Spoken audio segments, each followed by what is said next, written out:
유엔이 사용하는 인구 성장률 계산식에 의하면 노아 시대엔 인구가 약 2억 명 이상이라고 합니다. 아담이 이 땅으로 쫓겨온 뒤로 약 1600년이 지났을 때 세상은 이미 죄악으로 관영돼 있었습니다. 이에 하나님께서 홍수 심판을 결정하셨고 노아에게 방주를 만들라 명하셨습니다. 하나님께서는 인간경작 역사에 새로운 장을 여실 계획을 품으시고 바로 노아와 그의 가족을 제외한 모든 사람을 멸하시기로 작정하셨습니다. 방주를 예비케 한 노아는 어떤 사람이었을까요? 오늘부터 여러 편에 걸쳐 창세기 6장의 대홍수 심판과 이를 예비하신 노아의 방주에 대해 말씀드리겠습니다. 창세기 6장 1절에서 2절에는 하나님께서 세상을 심판하려 하신 이유의 중요한 단서가 나옵니다. 또한 하나님의 아들들, 네피림, 또 고대의 유명한 용사들이 나오지요. 성경을 읽는 이들이라면 이들이 과연 누구인가 하는 의문을 품게 됩니다. 성경 학자들조차 의견이 분분한 이러한 난제에 대해 여러분은 성경의 저자이신 아버지 하나님께서 친히 풀어주신 창세기 강의 말씀으로 명쾌한 답을 얻게 되실 것입니다.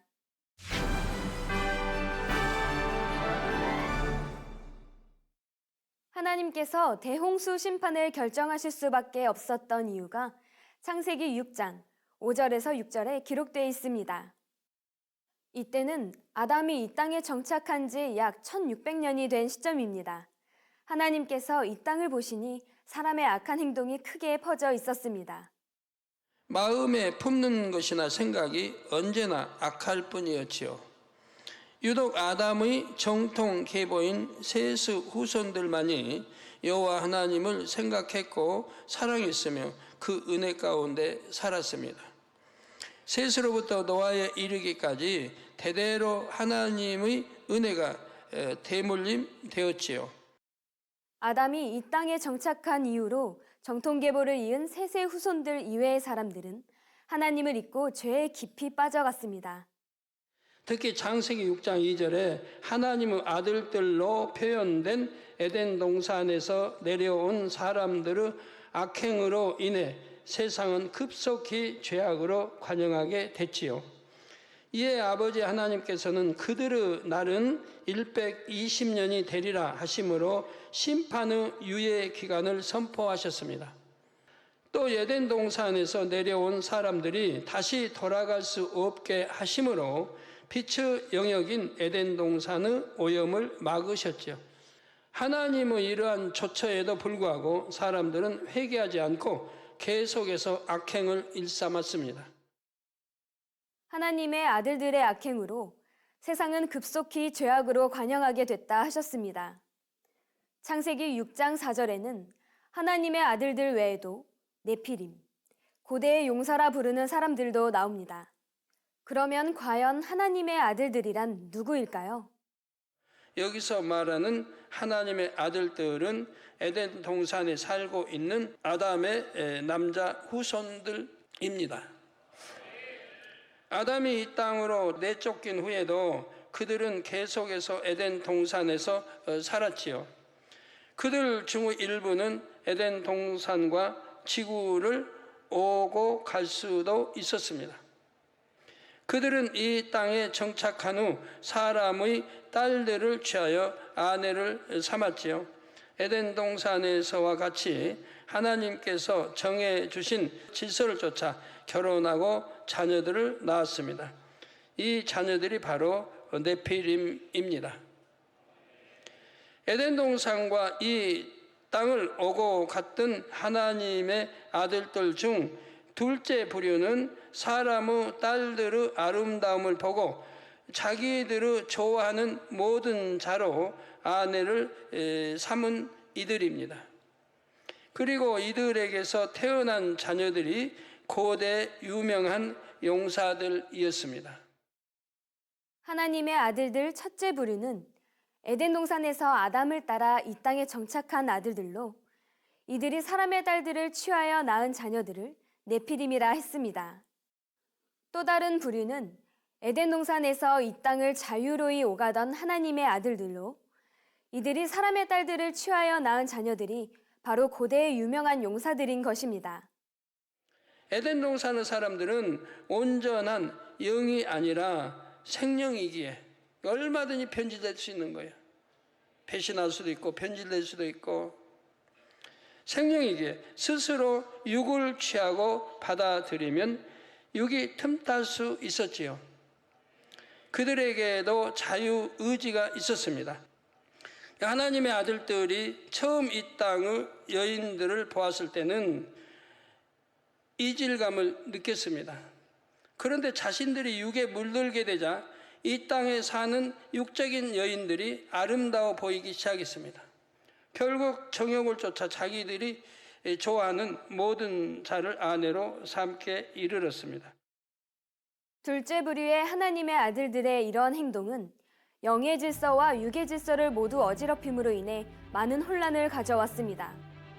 이들의 문란한 행동은 금세 이 땅의 사람들에게도 전염이 됐지요. 이 땅의 사람들이 볼 때 에덴 동산에서 내려온 이들은 거의 신과 같았습니다.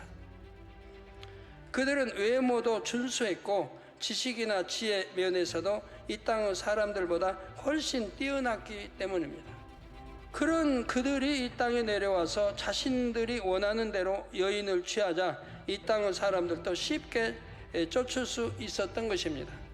결과적으로 이 땅에는 정욕을 쫓아 행하는 이들이 급속히 퍼져나갔습니다.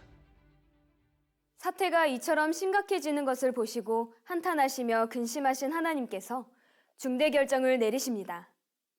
창세기 6장 3절에 여호와께서 가라사대 나의 신이 영원히 사람과 함께하지 아니하리니 이는 그들이 육체가 됨이라. 그러나 그들의 날은 120년이 되리라 말씀하신 것입니다. 하나님께서는 긍휼과 자비가 많으시기에 예고 없이 곧바로 심판하지 않으시고 1차적으로 경고를 해주셨습니다.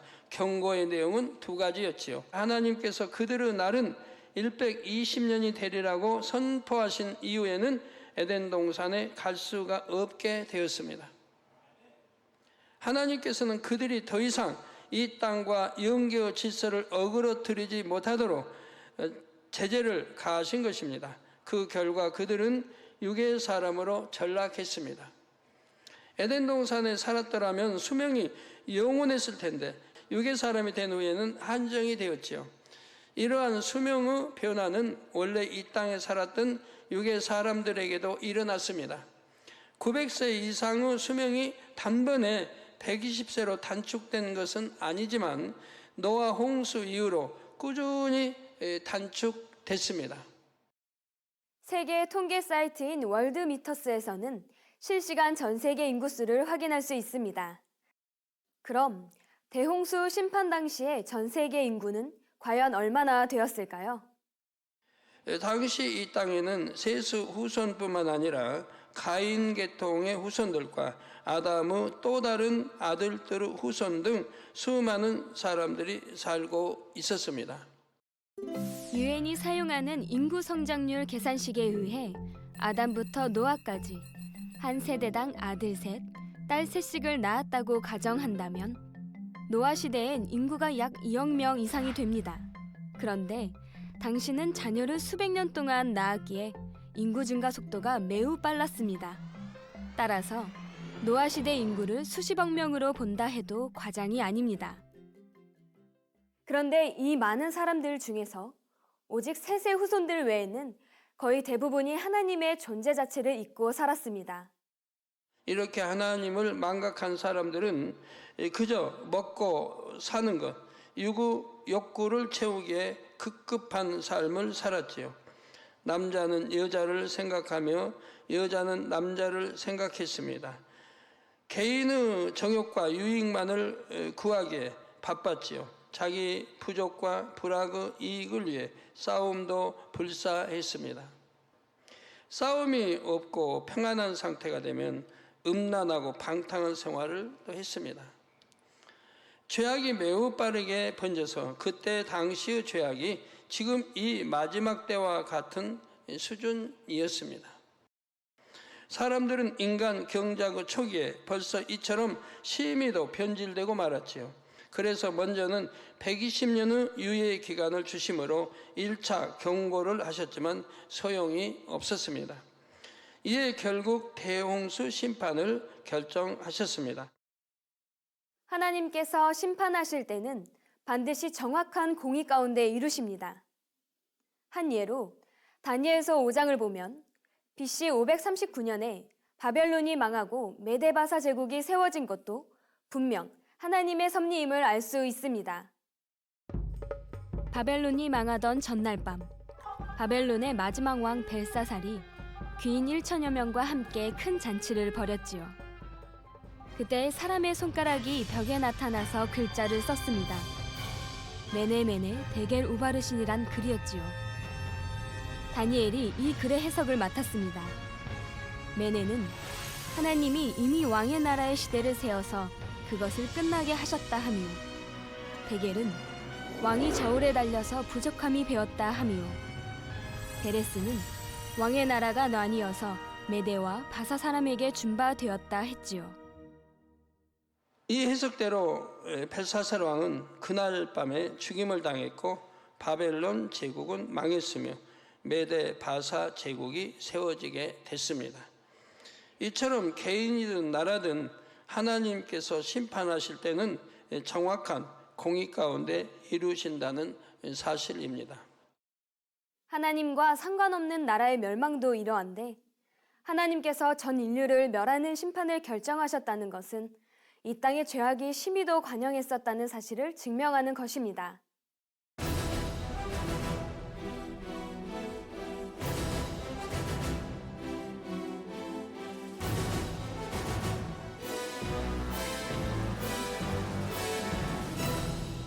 그러면 하나님께서는 왜 사람뿐만 아니라 육축과 기는 것과 공중의 새까지 지면에서 쓸어버리겠다고 말씀하셨을까요? 첫째 이유는 육축과 기는 것과 공중의 새가 인간의 타락과 관련이 있기 때문입니다. 사람들은 갖가지 재료를 가지고 이런 동물의 형상을 본떠서 우상을 만들고 이를 섬겼습니다. 집안을 장식하거나 몸을 치장하기도 했지요. 하나님만이 경배와 찬양을 받으실 분인데 사람들은 한낱 피조물들이 그 자리를 대신하게 했던 것입니다. 로마서 1장 23절에 썩어지지 아니하는 하나님의 영광을 썩어질 사람과 금수와 버러지 형상의 우상으로 바꾸었느니라 말씀한 대로이지요. 창조주이신 하나님보다 피조물들을 더 경외하고 섬기는 것은 너무 합당치 않지요. 더구나 사람은 영을 가진 존재인데 영이 없는 저 차원의 피조물을 섬긴다면 이 얼마나 우스운 일입니까? 그런데 인간 경작이 시작된 지 얼마 안 되어 사람들은 우상을 숭배하기 시작했습니다. 세월이 흐를수록 그 정도가 심해지다가 노아 시대에 이르러서는 극에 달했습니다.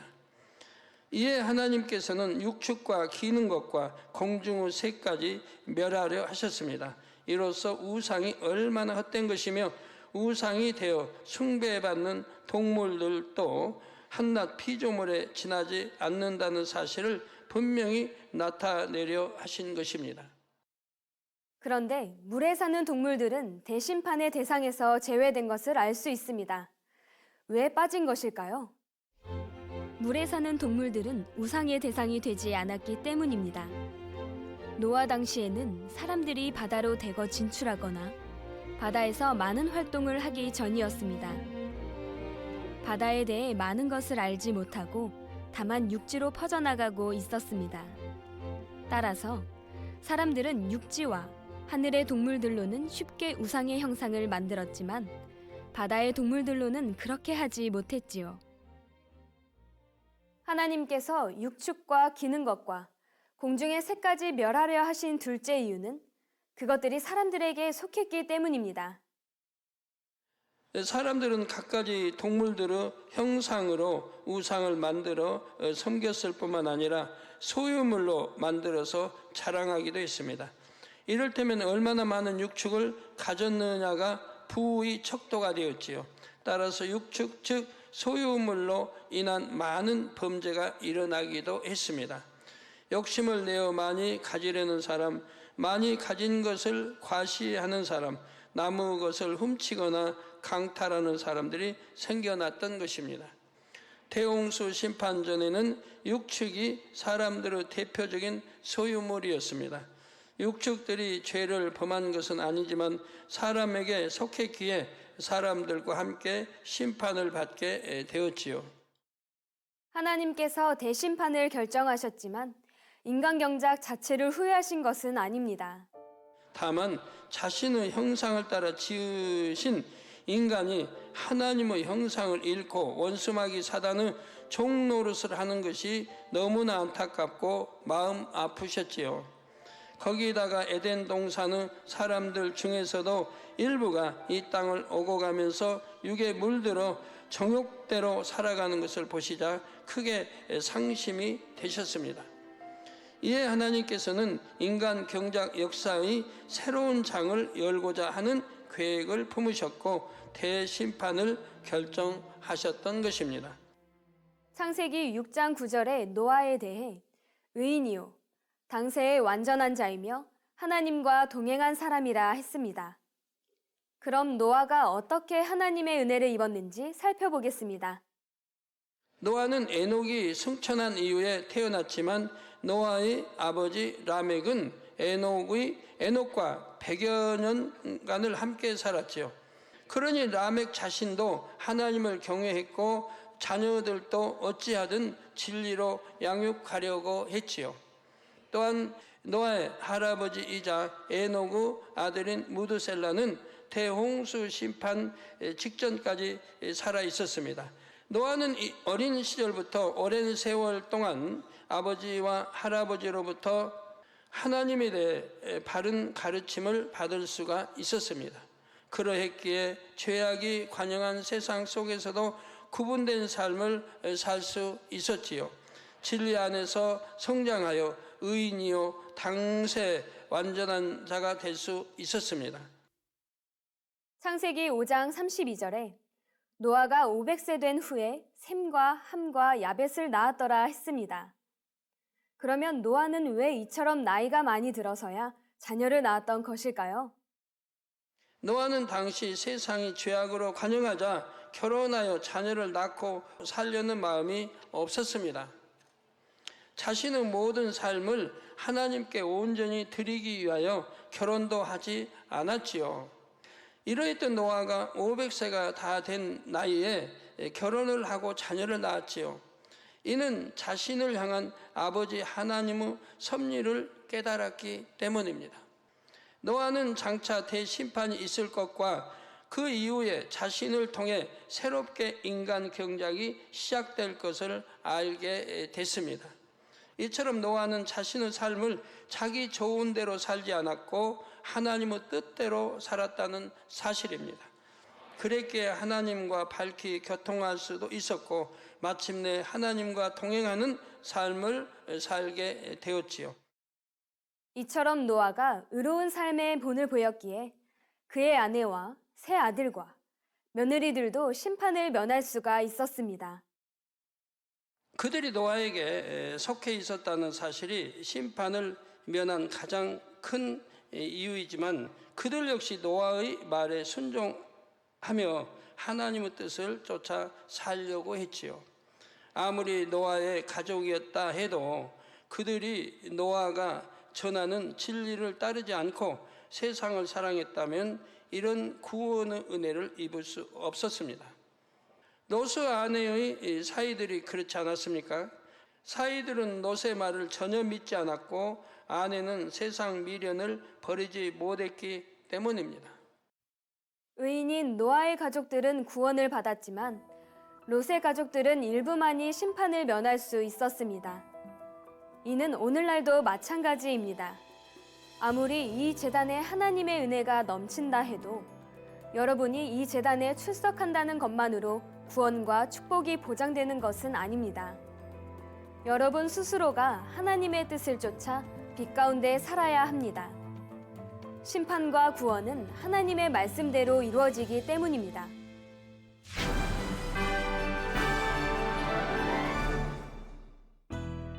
우리 아버지 하나님은 인생들을 아끼시고 사랑하시는 분입니다. 그런데 하나님께서 사랑 가운데 기회를 주셔도 사람이 계속 죄악을 쌓으면 공의 가운데 심판이 임할 수밖에 없습니다. 그래서 결국 하나님께서도 노아 시대의 홍수 심판을 결정하셨던 것입니다. 대홍수 심판에 대해서는 다음 시간에 이어서 말씀드리겠습니다. 창조와 과학 마임이었습니다.